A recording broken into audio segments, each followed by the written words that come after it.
Muchas gracias, hermanos, por la presidencia, por la alabanza, que ha sido de mucha bendición durante este tiempo. Y ahora vamos a reflexionar también en un acto de alabanza muy conocido por todos nosotros, la entrada triunfal de Jesús a Jerusalén. Ya sabéis que Lucas se detiene muchísimo en contarnos la historia de cómo Jesús viajó a Jerusalén, sabiendo que ahí iba a finalizar su ministerio. Y ahora ya por fin podríamos decir que Jesús ya está llegando a Jerusalén. Vamos a leer los versículos que aparecen en Lucas capítulo 19, versículos del 28 al 40.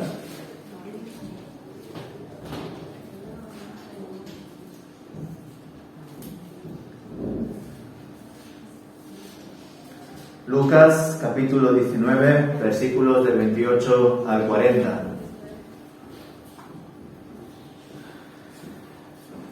Dice el autor: después de contar esa historia, Jesús siguió rumbo a Jerusalén, caminando delante de sus discípulos.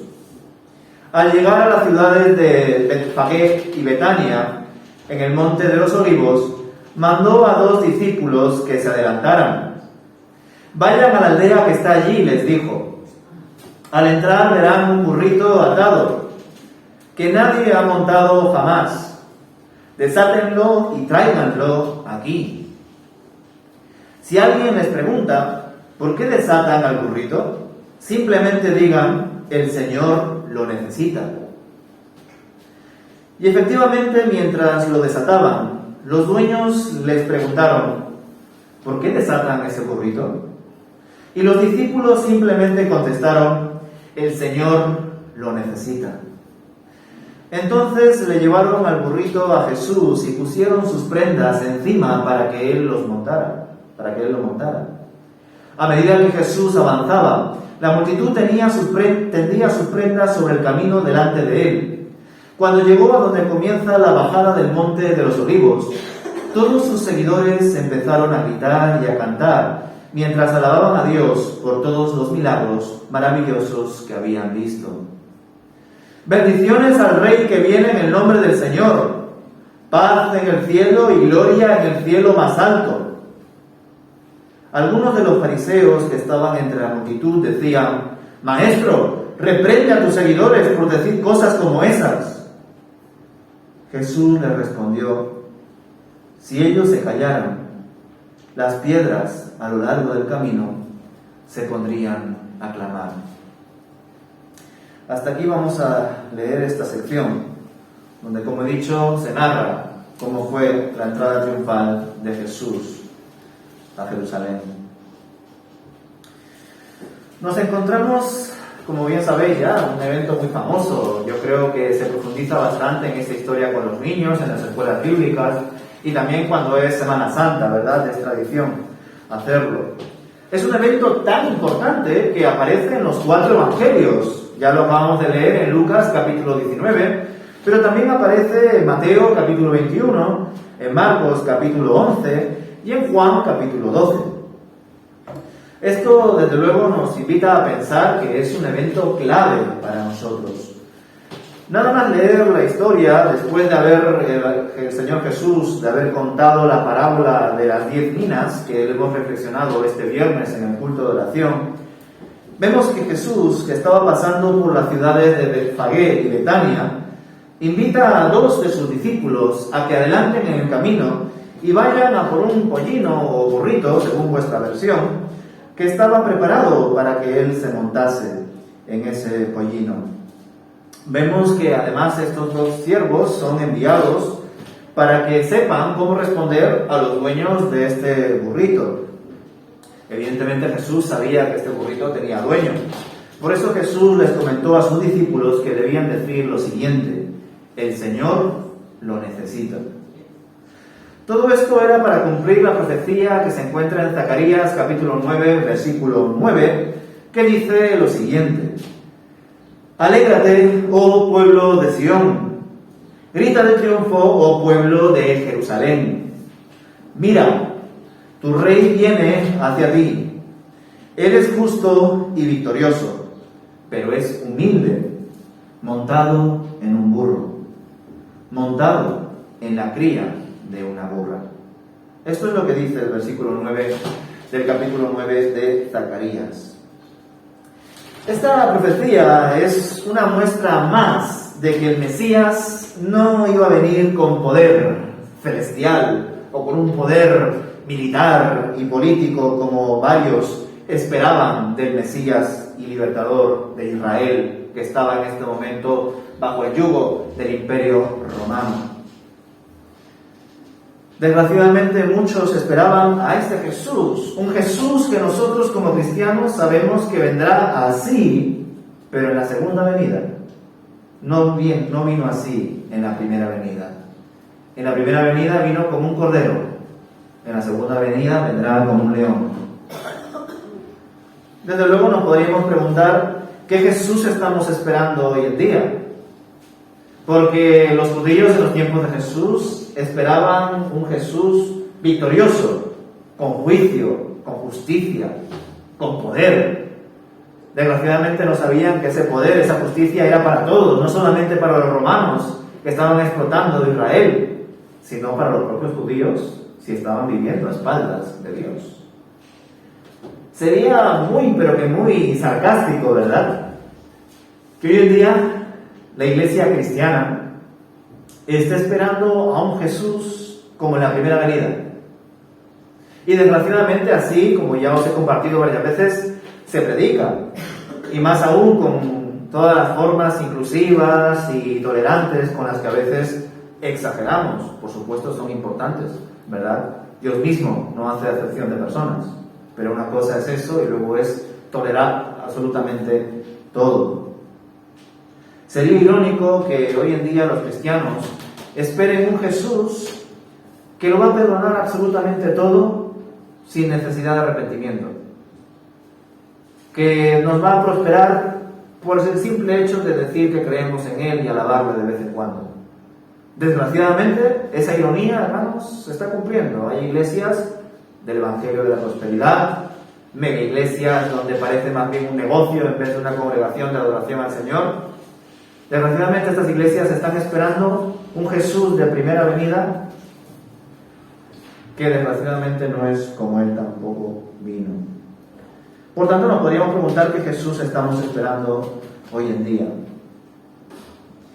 Vemos como acto de respeto y reverencia hacia el Señor que tras recibir este burrito o pollino, ponen un manto sobre él y también ponen mantos en el suelo.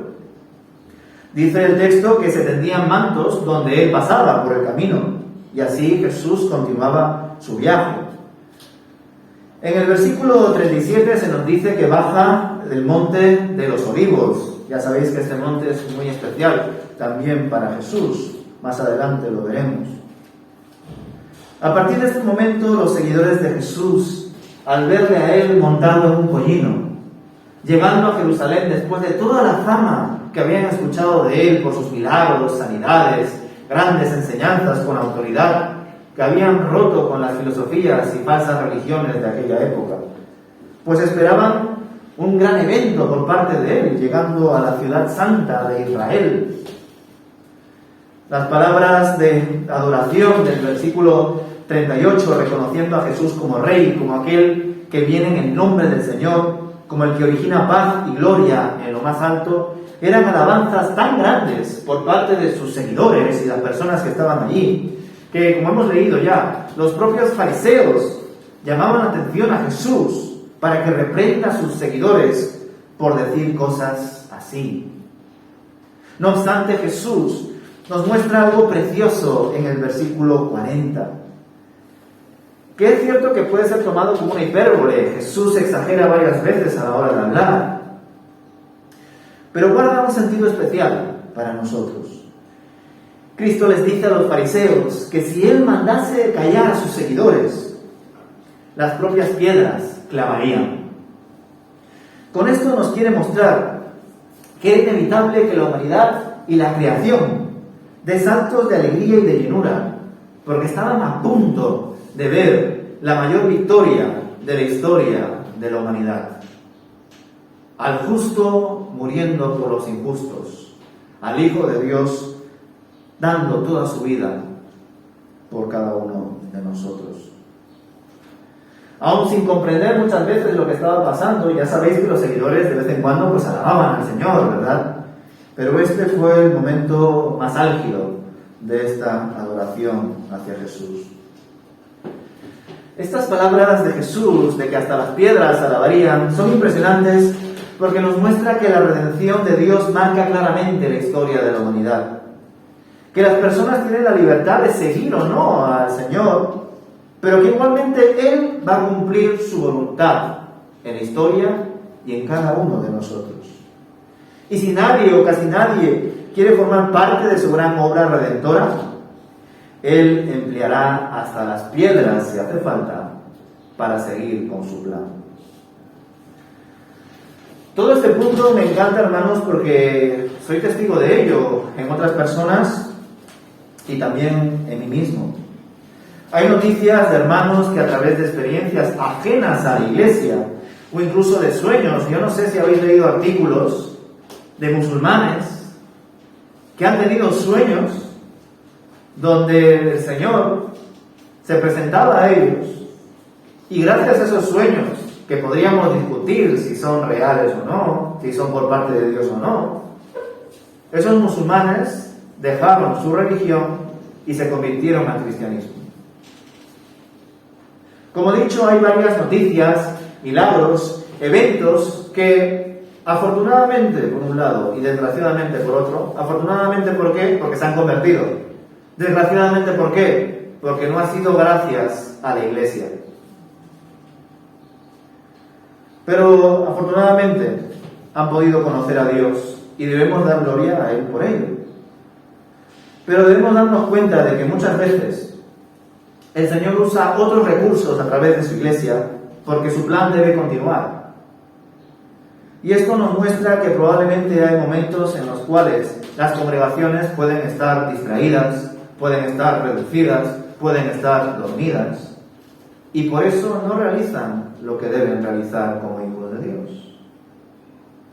Pero nuestro Padre, que nos conoce y nos tiene mucha misericordia, actúa por encima de nosotros, porque su reino debe seguir extendiéndose, su iglesia debe seguir creciendo. Como he dicho, he leído muchas noticias, artículos y he conocido testimonios también, no solamente en papel, sino en personas. Y por otra parte, yo mismo, como algunos ya sabéis, soy, gracias a Dios, un ejemplo de eso, de lo que Dios hizo en mi vida, no de lo que yo conseguí, porque yo no conseguí nada.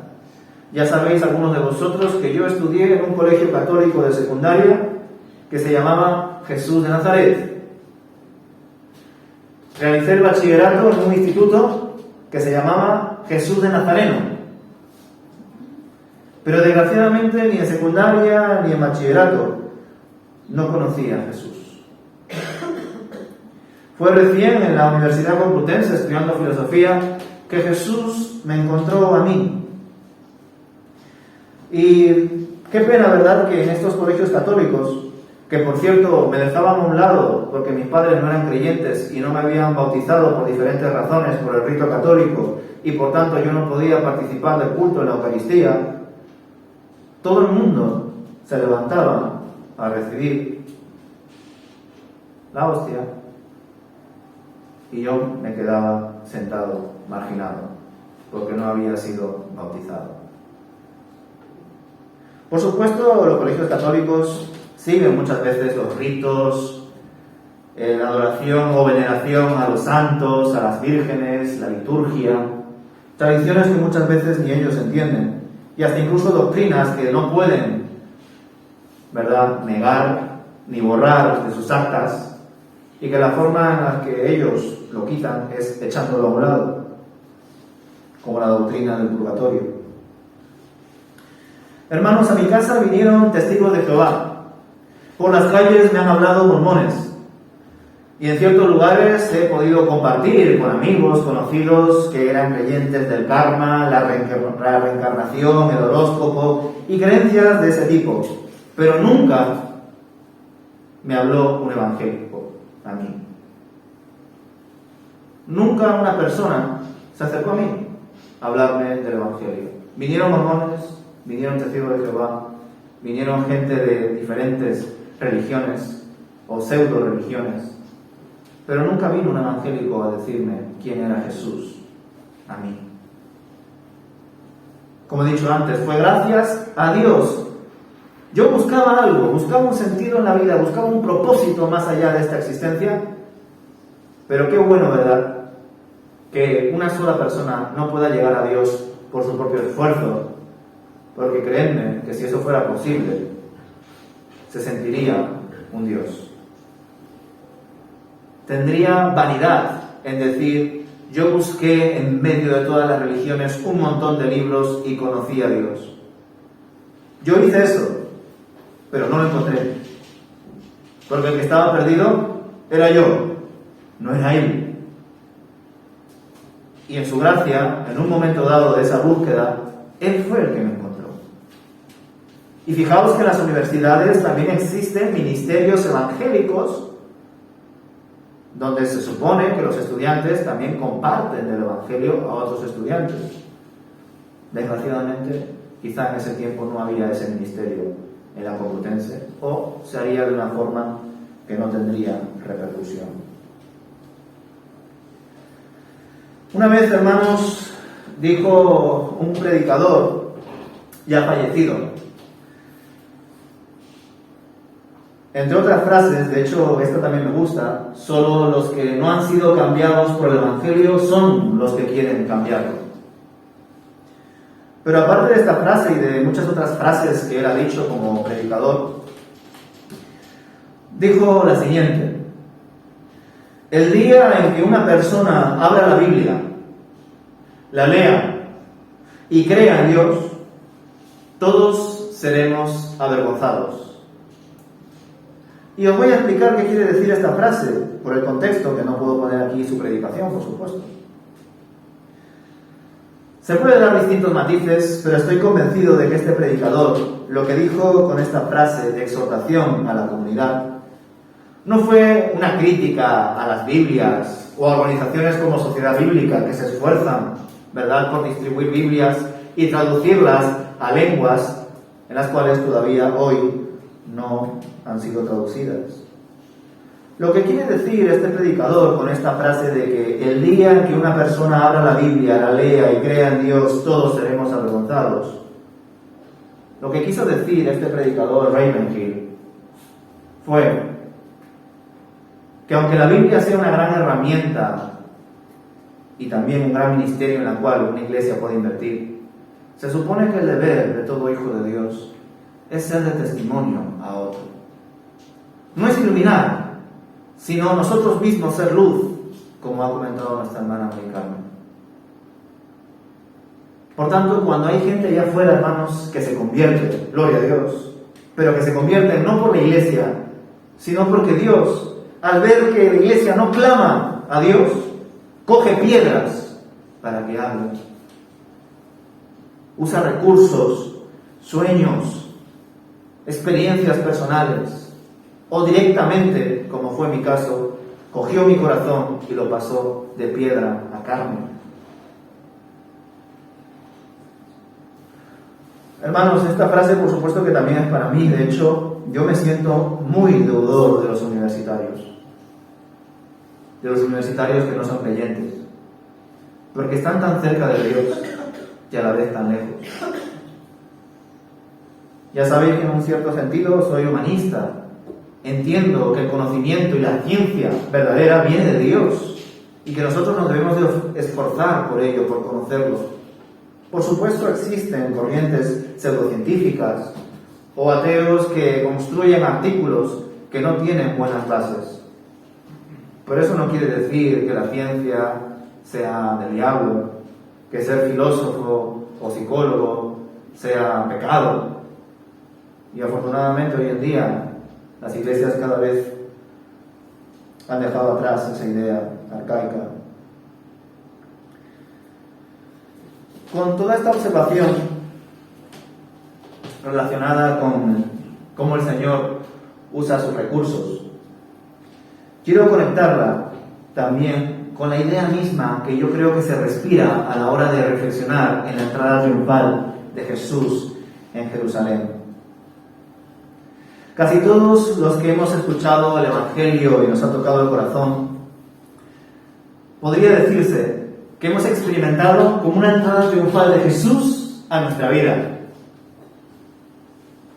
Cuando hemos conocido a Dios por primera vez, ese primer amor, cuando se nos ha expuesto el Evangelio y hemos entendido la existencia de Dios, el propósito de esta vida, la existencia de la eternidad, creo que ahí es cuando experimentamos una entrada triunfal de Jesús, pero no a Jerusalén, sino a nuestra vida, ¿verdad? Y qué bueno porque sea así. Pero muchas veces esas experiencias pueden ser de tipo emocional, no reales. Porque hay veces que ese recibimiento de Jesús, sus bendiciones, sus promesas, pueden generarnos una falsa conversión. Habéis escuchado, y lo he dicho antes brevemente, rápidamente, esa frase, ¿verdad? Has dejado tu primer amor. Es una exhortación que se realizó a la iglesia de Éfeso, que se encuentra en el libro de Apocalipsis. Esta expresión esconde muchas cosas, y entre ellas, que el primer amor de toda persona es Dios. Solo amando primero a Dios podemos amar a los demás de verdad. Porque Dios es amor, y solo Él nos puede ayudar a amar. Por supuesto, aquí nosotros tenemos carencias por el lenguaje castellano, que usamos amor para muchas cosas. Bueno, los jóvenes, algunos discuten, ya sabéis, que no es lo mismo decir te quiero que te amo, pero en líneas generales entendemos que son sinónimos. Sin embargo, en griego ya sabéis que hay un amor fraternal, un amor erótico, y luego está el amor de Dios, llamado ágape, que es el amor del que estamos hablando. Es el amor que nunca deja de ser. Es el amor que Dios nos da a nosotros y nosotros nos damos a los demás. Por tanto, cuando hablamos de la importancia del amor, cuando se dice esta expresión de has dejado tu primer amor, entendemos que una persona que no conoce a Dios, que no ama a Dios, no puede amar en este sentido tan profundo del amor. Puede mostrar un amor de fraternidad, de compañeros. Yo tengo compañeros no creyentes. Puede tener un amor de familia o un amor erótico con sus parejas. Yo conozco personas no creyentes que, bueno, no creen en Dios, pero al menos entre ellos aparentemente se llevan bien. Pero no es el amor profundo de Dios. No es el amor incondicional de Dios. Y desgraciadamente hay personas que reciben a Dios en sus vidas porque creen que le han hecho un milagro, porque lo toman como un amuleto y solo lo aprecian cuando las cosas les van bien, pero no han experimentado ese primer amor. No creo que haya sido el primero que os haya dicho que muchos de los que alabaron a Jesús al entrar a Jerusalén fueron los que le acabaron negando a Jesús en la cruz. Muchos se juntaron diciendo hosana en las alturas, paz en la tierra, gloria en el cielo. Y está bien que lo hayan dicho. Pero ahí nos hemos dado cuenta de que no han convertido sus corazones, no han entendido quién era Jesús, porque cuando pasó en la situación del arresto, de la traición, del juicio falso y de la crucifixión, no fueron los que le abandonaron, no solamente me refiero a ellos, sino que fueron los que le insultaron, le escupieron y clamaron que le crucifiquen. Pues de la misma forma, hermanos, muchos dicen al principio, sí, Dios es bueno, Dios me escucha, Dios me ama, pero luego ellos no quieren escuchar los consejos de Dios, las exigencias de Dios, la justicia de Dios, la santidad de Dios, como hemos reflexionado antes en el estudio bíblico. Y no solamente torcemos el Evangelio, sino que muchas veces lo manipulamos a la hora de compartírselo a los demás, como ya lo hemos leído rápidamente con la cita de Reynolds, usando elementos emotivos, presión de grupo, influencias de ideales y cosas por el estilo. Todas estas cosas no solo lo vemos cuando se hacen campañas evangelísticas para que la gente reciba a Dios en su corazón, o para que salgan al frente para darles el Espíritu de Dios públicamente, sino que incluso lo experimentamos en campamentos, retiros o actividades, donde se ha llegado incluso a confundir a los jóvenes y a los niños con lo que verdaderamente significa ser hijo de Dios. Actualmente creo que ya no pasa tanto, pero existen incluso estudios sociológicos de las experiencias que han tenido ciertos niños y ciertos jóvenes en los campamentos de verano. O no niños y adolescentes, sino directamente adultos, en estos macroeventos evangelísticos, donde hay tanta emoción y a veces manipulación. No sé si habéis escuchado de que hay ocasiones en que los niños y adolescentes, cuando van a los campamentos de verano, da la sensación de que ellos, por lo que perciben, creen que cada año se convierten. Reciben tanta emoción, tanto cariño, tanta fraternidad, que muchas veces en su iglesia no se puede manifestar porque son solamente 4 niños, 2 adolescentes. Y claro, cuando van a campamentos, retiros, actividades, se sienten hiperventilados por tanta espiritualidad. ¡Wow! Sí, es cierto. Wow, yo pensaba que solamente eran mis padres los que creían en el Señor. Y aquí hay 100 niños más como yo, o 100 adolescentes. Y luego, desgraciadamente, por manipulaciones de la misión, muchas veces, sobre todo por influencia de los norteamericanos, hemos querido cuantificar la fe. ¿Y cómo podemos cuantificar la fe evangélica? Viendo quiénes han dicho que creen en el Señor, han entregado su corazón al Señor o han dejado que Jesús entre a sus vidas. ¿Y cuál era la mejor forma de evaluar eso? La oración de fe. Tradicionalmente muchos evangélicos han usado la oración de fe, que por supuesto es una herramienta buena, pero que desgraciadamente ha confundido a muchas personas. La oración de fe por un nuevo creyente supuestamente, o hacer una predicación emotiva con un piano de fondo para que la gente se conmueva, y luego llevarles aquí al frente y orar por ellos porque supuestamente se han convertido, no es lo que aparece en la Biblia, hermanos. Por supuesto damos gracias a Dios por una conversión, pero la mayor gratitud se da cuando después de esa conversión se sigue viendo los frutos en esa vida.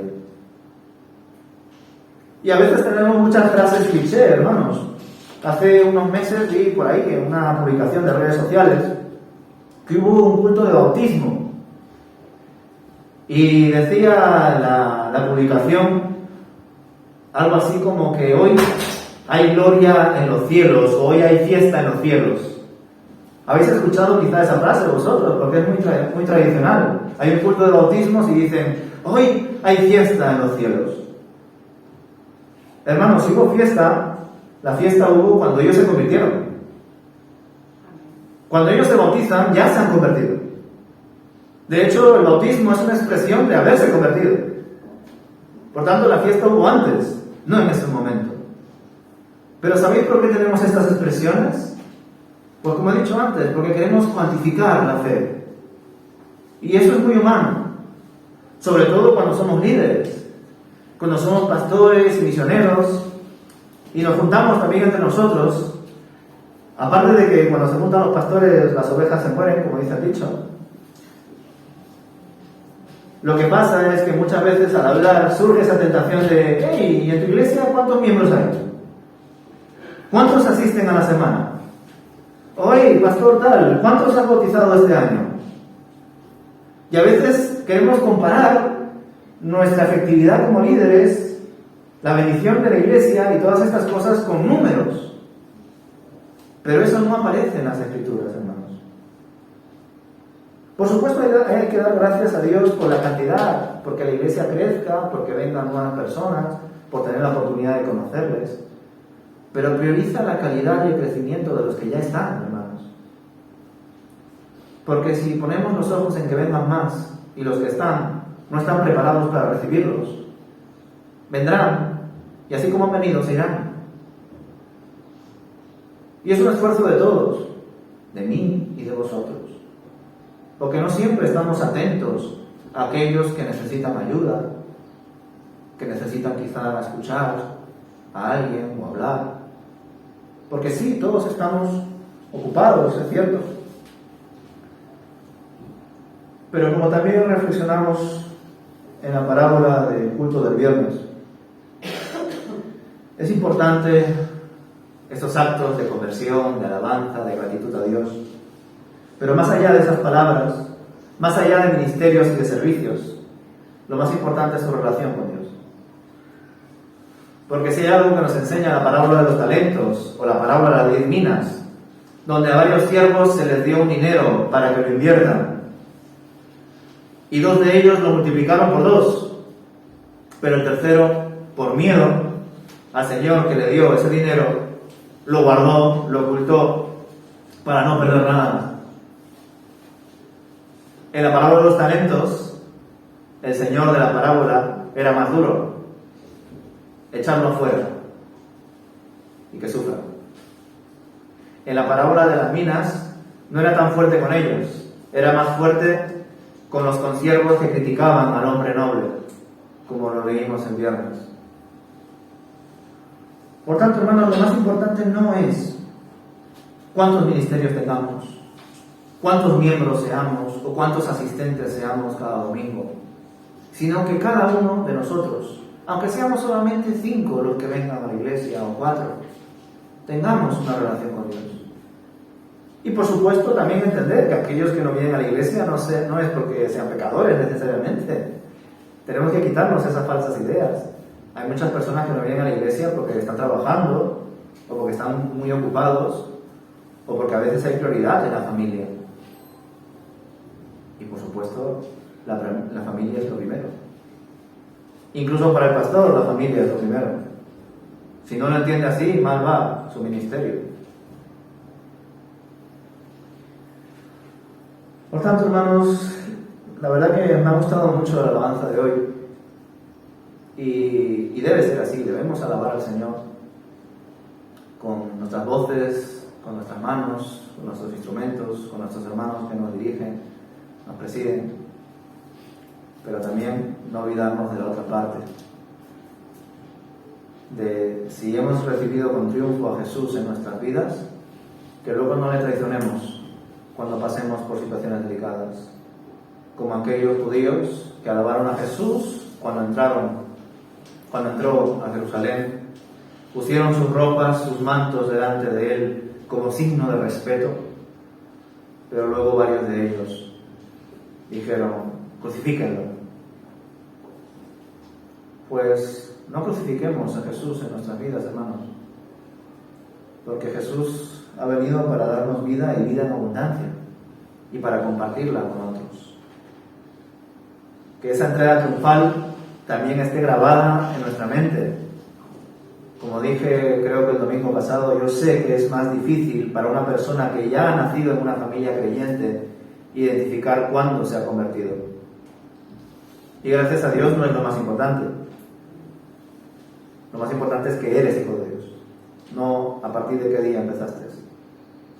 Pero ayuda muchas veces, sobre todo en tiempos de prueba, de incertidumbre, de enfermedad, de búsqueda de empleo, tener la certeza de que somos hijos de Dios. Por tanto, qué bueno que el Señor Jesús haya entrado en nuestras vidas, pero debemos de trabajar para que permanezca. O diciéndolo de una forma más popular, lo más importante no es llegar, sino mantenerse. Así que vamos a orar para que también el Señor nos ayude a mantenernos en esta iglesia y por supuesto seguir creciendo también como congregación.